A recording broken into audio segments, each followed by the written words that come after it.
Pastor, gusto kong lumipat ng ibang simbahan. So, gusto mo talagang lumipat ng ibang simbahan.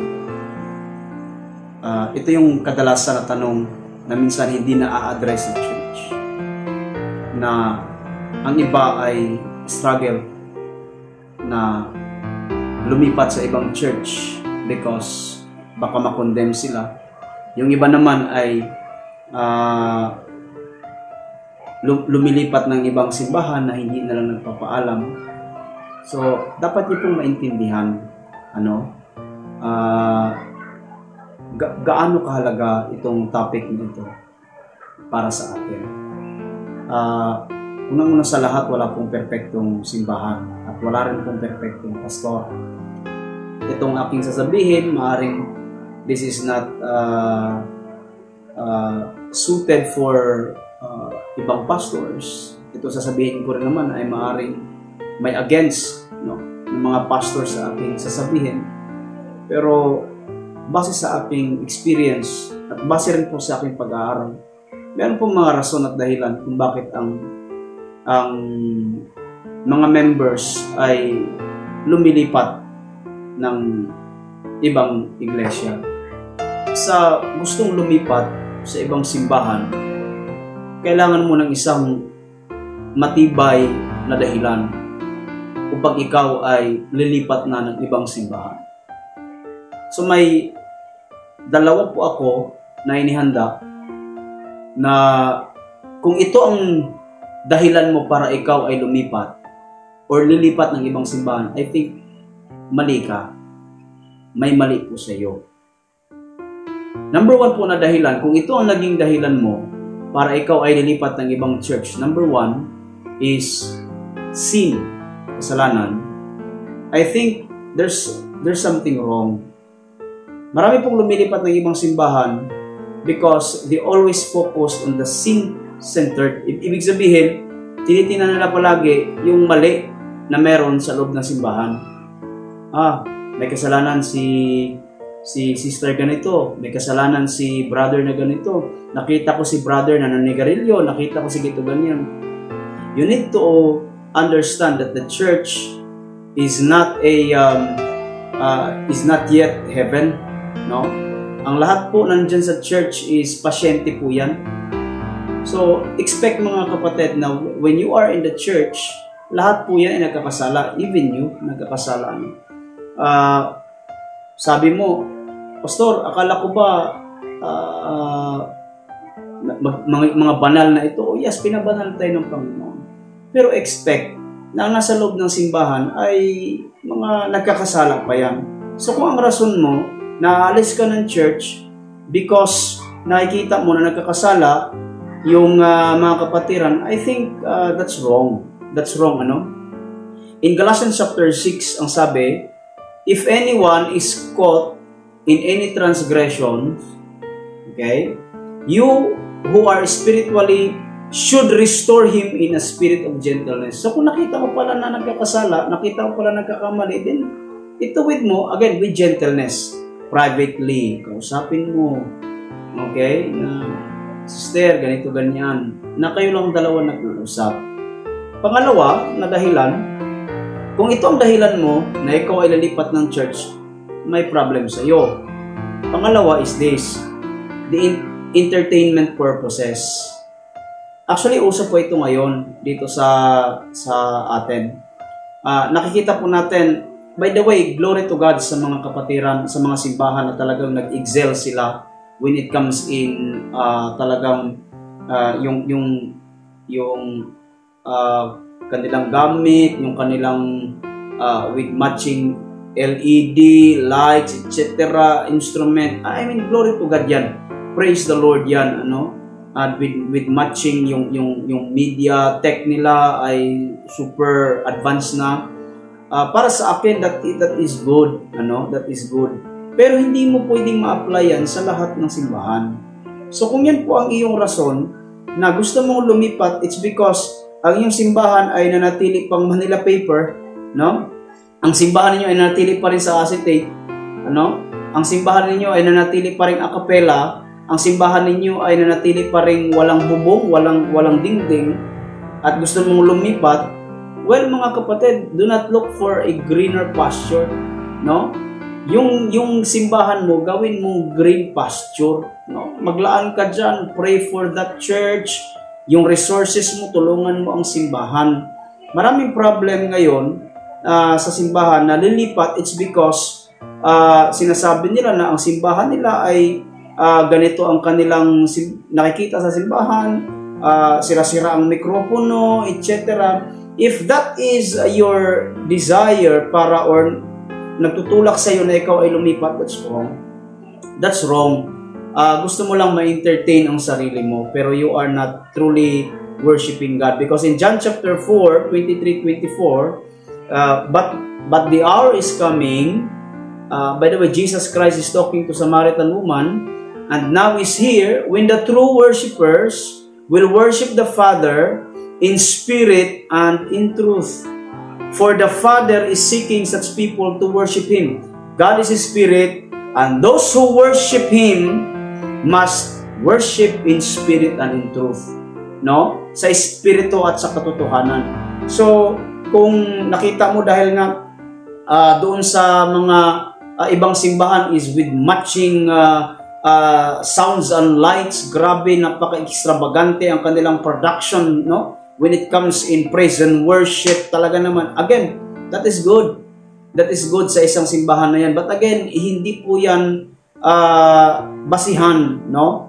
Na para ikaw ay lumipat at doon magpagamit, ano? So, kung yan po ang dahilan ng iyong paglipat, you are wrong. Okay? So, dito naman tayo. Kung ito ang nakita mo sa loob ng iyong church ngayon, no? Ay itong sasabihin ko. Actually marami ito, pero naglaan lang po ako ng 3. So kung ito po ang nakikita nyo sa loob ng iglesia, I think you have the reason to live, no? Whether or with permission ng inyong pastor or ng inyong cell leader or ano pa yung mga mentor na yan, okay? I think you need to get out of that church, ano? So, ulitin ko, hindi po ako nagpo-promote dito na umalis po kayo, no? Sa inyong simbahan. No. Meron pong standard ang Diyos, ano? Sa loob ng simbahan. Kung ito po ay nakikita nyo sa loob ng simbahan, sa current ng simbahan, I think kailangan nyo itong pag-isipan. Number 1, unbiblical preaching, no? Naintindihan mo pa pag sa unang Sunday ay parang okay, sabihin na lang natin na may mga sinasabi ang pastor, okay? Pero actually, pag sinasabing unbiblical preaching, yung puro na lang ba nakikita nyo sa Facebook yung nakikita nyo sa preaching is more on mga memes na lang. For me, it's a red flag, no? Na pinopost doon, okay lang naman, mag-quote ka ng ganito. Pero pag nakikita niyo palagi sa preaching ng isang pastor ninyo na more on memes, more on principles of the world rather than the scripture, rather than the Bible, I think may problem yan, no? Kasi nga minsan ang mga pastors kasi gumagawa ng paraan just to, entertain the people by rhyming words, by collecting of words na para alam mo yon, ma-appreciate ng mga tao. But listen to this, no? If your pastor is more on words, more on principles without supporting God, without supporting through God's word, I think may problem dyan.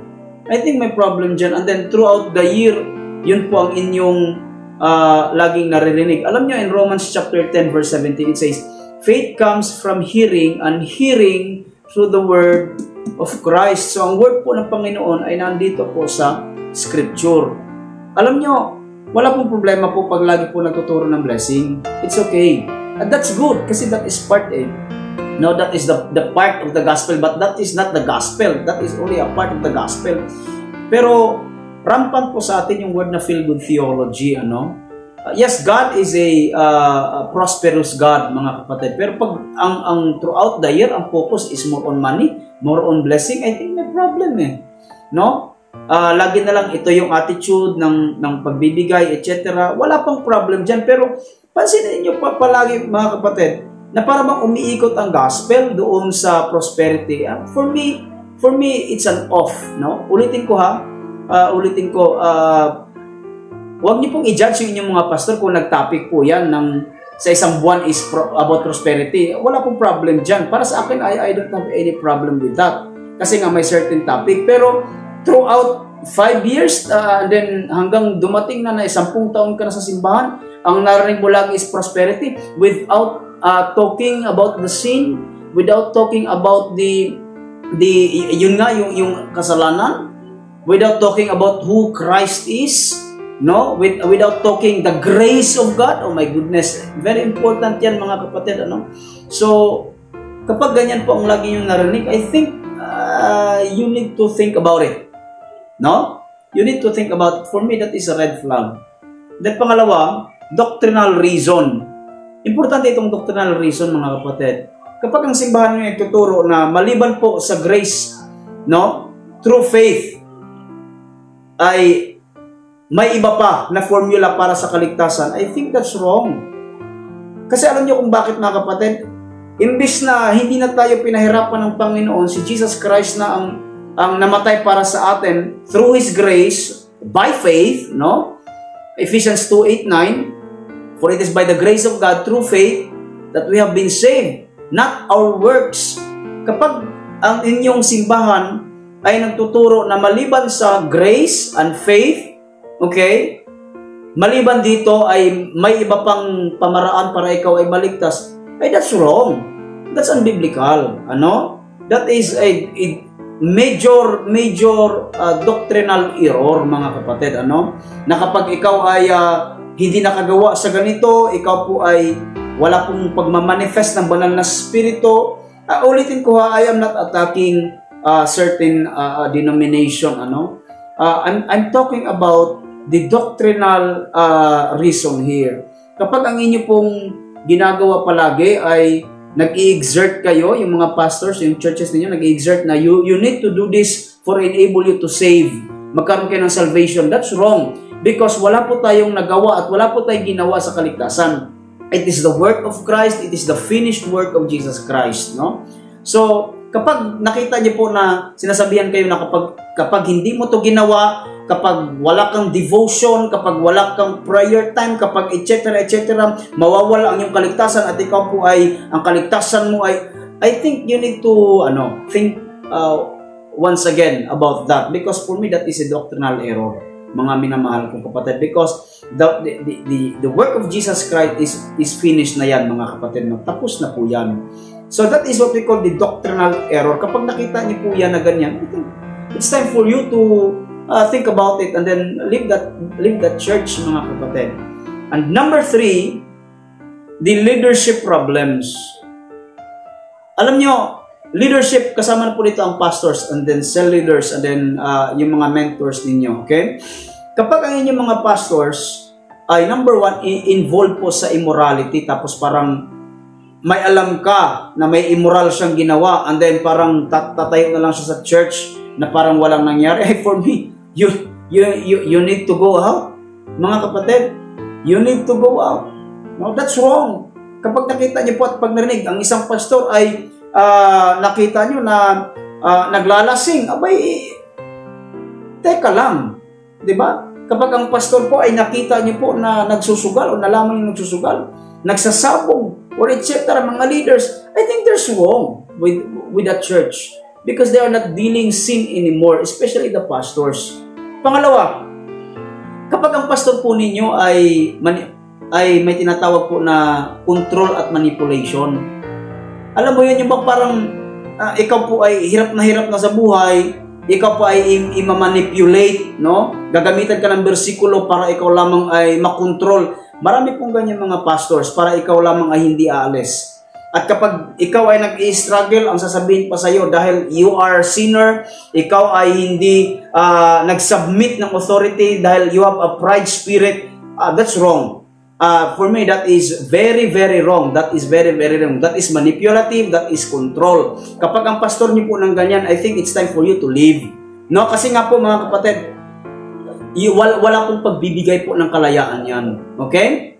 Yes, we are, okay sana ko i-rebuke tayo pero pag ginadjudge, may problem. Okay? May problem. So, ulitin ko kapag laging nagkukontrol, laging kinokontrol yung iyong pag-iisip, yung kung saan ka, ganito, ganyan.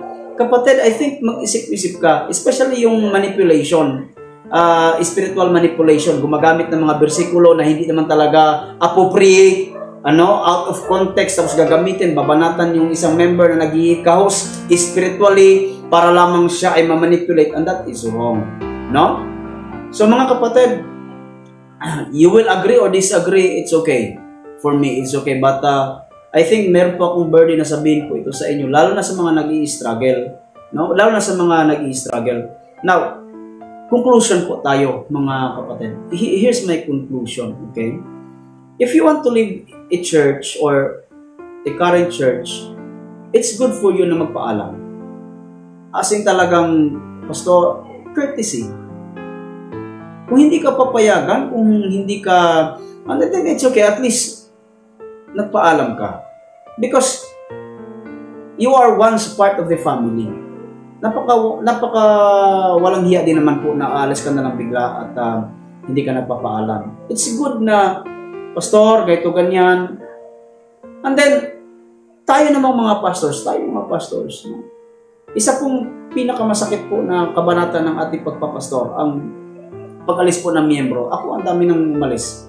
As in, sobrang dami nang umalis sa akin, sa church, So, this is the masakit sa atin bilang isang pastor. But we need to accept that people come and go. Members come and go. Wala po talagang yung parang lahat ng pumapasok ay manatili. Wala po yan.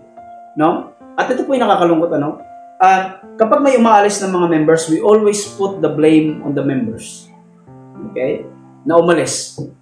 Pero, hindi natin chinecheck kung okay pa ba tayo sa ating calling? Sa ating pagsiserve, sa ating Panginoon? Bakit tayo yung may mali? Okay? Kasi pag laging may umaalis na member, sabihin, may mali kasi yun. We are right, we are correct. Sometimes mga kapatid, ang pagtingin, pag-admit sa ating pagkakamali, para sa akin, that is blessing. I made mistakes as a pastor. At talagang iniiyakan ko yun. Mga kapatid. Kaya sometimes, pag may umaalis, hindi mo lang i-check siya, kundi i-check mo rin siya. Lord, may nagawa ba ako? Lord, may pagkukulang ba ako? Lord, nagmamalabis ba ako? Something ka naman mga kapatid. So, I think mahaba ng aking video. Siguro sa sunod na mga videos, iba po yung usapin na pinaalis ng church.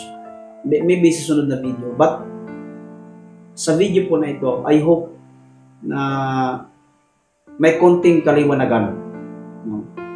Uulitin ko, ginawa ko ang video na ito, hindi po para bigyan ng lisensya na umalis ang mga members. Ginawa ko ang video na ito para kayong lahat, lalo na sa mga nag-i-struggle. Alam ko may struggle yan sa loob ng iglesia. Magkaroon kayo ng kapanatagan. Magpaalam ng gusto para kami mga pastor, ma-bless kayo, ma-send kayo, pagpapalain kayo, i-send out kayo. Mga minamahal kong kapatid, this is Pastor Jeff. God bless us.